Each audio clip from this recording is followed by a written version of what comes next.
ମୃତ୍ୟୁ ପରେ ଏହା ହିଁ ଜୀବନର ସତ୍ୟ। ସ୍ତ୍ରୀ ସଡ଼କ ଯାଏ, ସମାଜ ଶ୍ମଶାନ ଯାଏ, ପୁତ୍ର ଅଗ୍ନିଦାନ ଯାଏ, କେବଳ ଗୋଟିଏ ଜିନିଷ ହିଁ ଭଗବାନଙ୍କ ପର୍ଯ୍ୟନ୍ତ ଯାଇଥାଏ, ତାହା ହେଉଛି ଆପଣଙ୍କର କର୍ମ।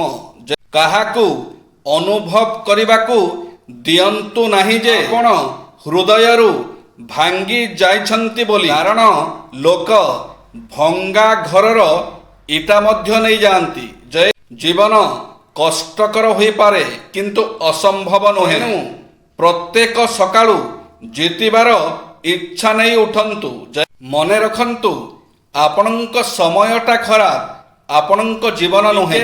ଅପେକ୍ଷା କରନ୍ତୁ, ସମୟ ସବୁକିଛି ଫେରାଇ ଦେବ। ପ୍ରଶଂସା ନ ମିଳୁ ଦୁଃଖ କରନ୍ତୁ ନାହିଁ। ଲୋକ କହିବାରେ କ'ଣ ମିଳୁଛି? ତେଲ ଜଳୁଛି, ସଳିତା ବି ଜଳୁଛି। ଲୋକେ କହୁଛନ୍ତି ଦୀପ ଜଳୁଛି। ହେ ଭଗବାନ, ମୋତେ ଏତିକି ସକ୍ଷମ କର ଯେ ମୋ ପିତାମାତା ମୋତେ ଖୁସିରେ ରଖିଛନ୍ତି। ତାଙ୍କ ବୃଦ୍ଧା ଅବସ୍ଥାରେ ମୁଁ ସେହିପରି ସେମାନଙ୍କୁ ଖୁସିରେ ରଖିପାରିବି।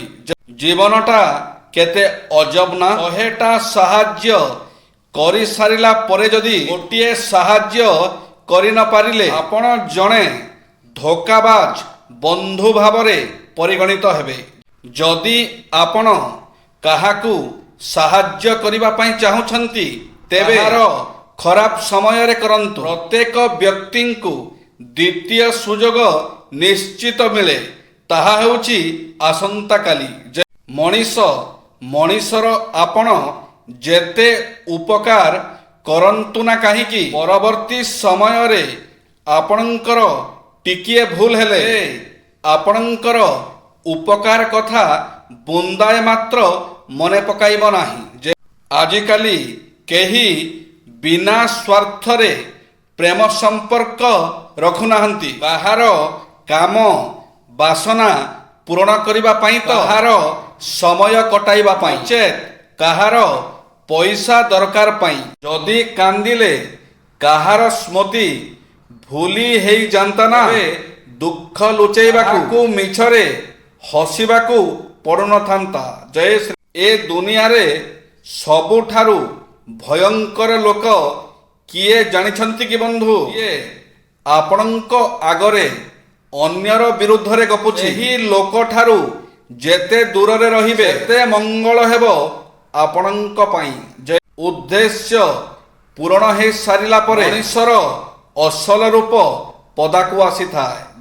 ଲୋକେ କୁହନ୍ତି ଛାଇ ହେଉଛି ସବୁଠୁ ଆପଣାର, କିନ୍ତୁ ସେମାନେ ଭୁଲି ଯାଆନ୍ତି ଯେ ଅନ୍ଧାର ହେଲେ ଅତି ଆପଣାର ଛାଇ ମଧ୍ୟ ହାତ ଛାଡ଼ି ଚାଲିଯାଏ। ସଂସାରରେ କୌଣସି ବସ୍ତୁ ଚିରସ୍ଥାୟୀ ନୁହଁ। ଜଣେ କୋଟିପତି ବ୍ୟକ୍ତି ସମୟ ଚକ୍ରରେ ଭିକାରୀ ହୋଇପାରେ, ଆଉ ଜଣେ ଗରିବ କାଲି ବି କୋଟିପତି ହୋଇପାରେ। ଏଥିପାଇଁ ଟଙ୍କା ପଇସାର ଅହଙ୍କାରରେ ତାହାକୁ ଛୋଟ ଭାବିବା ଠିକ୍ ନୁହେଁ। ଜୀବନରେ ଏମିତି କିଛି ଲୋକ ମିଳନ୍ତି ଯାହାକୁ କେବଳ ପାଇବାକୁ ଇଚ୍ଛା ହୁଏ କିନ୍ତୁ ପାଇ ହୁଏ ନା, କାହିଁକି ନା ସେ ଆଉ କାହା ଭାଗ୍ୟରେ ଥାଏ। ଯେମିତି ଗଛର ପତ୍ର ପୁରୁଣା ହେଇଗଲେ ଗଛ ତାକୁ ତଳେ ପକାଇ ଦିଏ, ଠିକ୍ ସେହିପରି ସମାଜରେ କିଛି ଲୋକ ଅଛନ୍ତି, ସମ୍ପର୍କ ପୁରୁଣା ହୋଇଗଲେ ପାଦରେ ଆଡ଼େଇ ଦେଇ ଚାଲିଯାଆନ୍ତି। ସମୟ ଓ ସମ୍ପର୍କ, ଯେବେ ସମୟ ଓ ସମ୍ପର୍କ ମିଶି ମଣିଷକୁ ଧୋକା ଦିଅନ୍ତି, ମଣିଷ କେବଳ ବାହାରୁ ନୁହଁ ଭିତରୁ ବି ଭାଙ୍ଗିଯାଏ। ଜୟ ଶ୍ରୀ ଜଗନ୍ନାଥ।